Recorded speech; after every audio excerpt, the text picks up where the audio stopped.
Mr. Teo Salak, ICPAS Advisor, Minister of State for Trade and Industry, distinguished speakers and panelists, ladies and gentlemen, a very good morning to you all.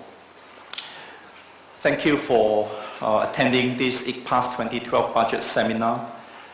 In particular, I would like to thank our guest of honor, Minister Teo, for taking time off his busy schedule to grace our event this morning.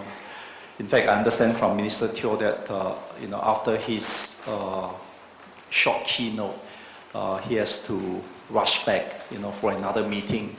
Also this afternoon, as we all know, the budget debate continues in the Parliament.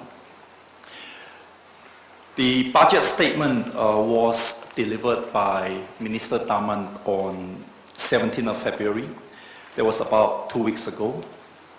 And in that budget, it sets out the direction that the government has embarked on to build an inclusive society and a stronger Singapore, a core that the government has been working on for the past few years. The two strategies are sustaining economic growth and building a fair and inclusive society. We will be discussing this in detail later on at the panel discussion and of course with Prof. Sam's presentation as well.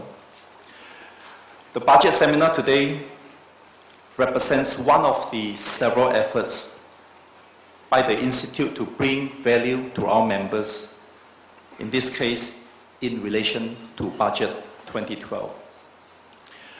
Prior to that, the Institute had conducted a pre-budget survey amongst our members to seek their views on Budget 2011, the impact of that last year on the current year, and their measures which they felt should be covered by Budget 2012. This included their concerns and views on the economic outlook, employment, and training.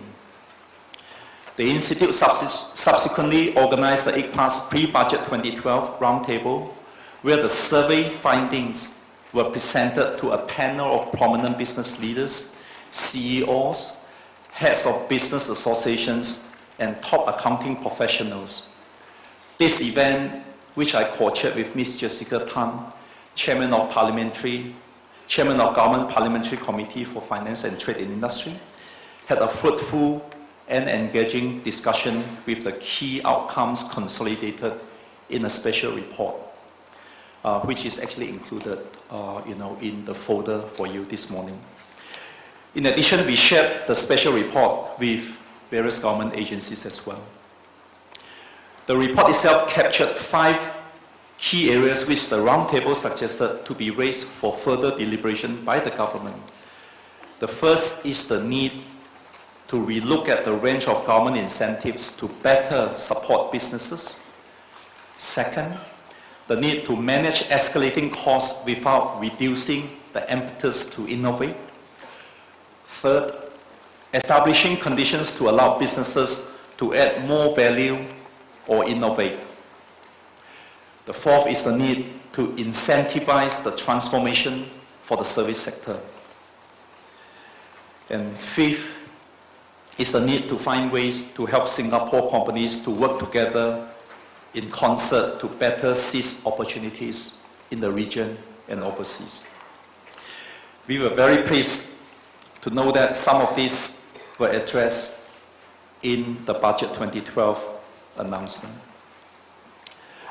Last week, we were also privileged to have our nominated Member of Parliament and ICPAS Council member, Mr. R. Dinakaran, co-chair with me a panel discussion on Budget 2012 with representatives from the various professions such as the medicine, accountancy, IT sector, discussing the implications of this year's budget on their sectors.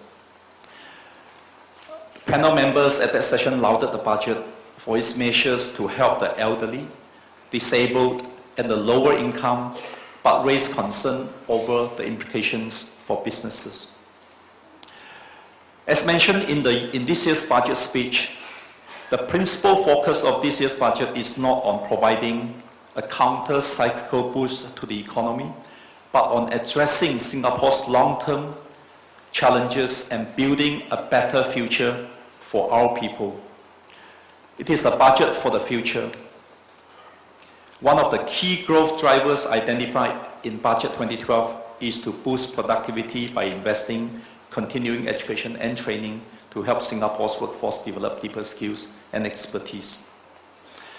As the national accountancy body, ICPAS supports the government's effort to boost productivity by investing in continuing education and training. We welcome the recently announced budget measures which facilitate such training. On our part, the Institute had earlier in the year launched the Membership Development Fund to promote and facilitate such training for our members. The fund will help members defray their training costs and offer assistance to those seeking to strengthen and expand competencies. I encourage our members to make use of this initiative by the Institute to develop their skills and expertise. Looking ahead, the Institute will work with various government agencies such as SPRING, WDA Singapore, and a few others to explore how we can develop capability program for our members and help them better leverage on the various measures, particularly for those related to training and productivity announced in Budget 2012. Our members are gathered here this morning to gain insights on Budget 2012 and what it means for individuals and for businesses.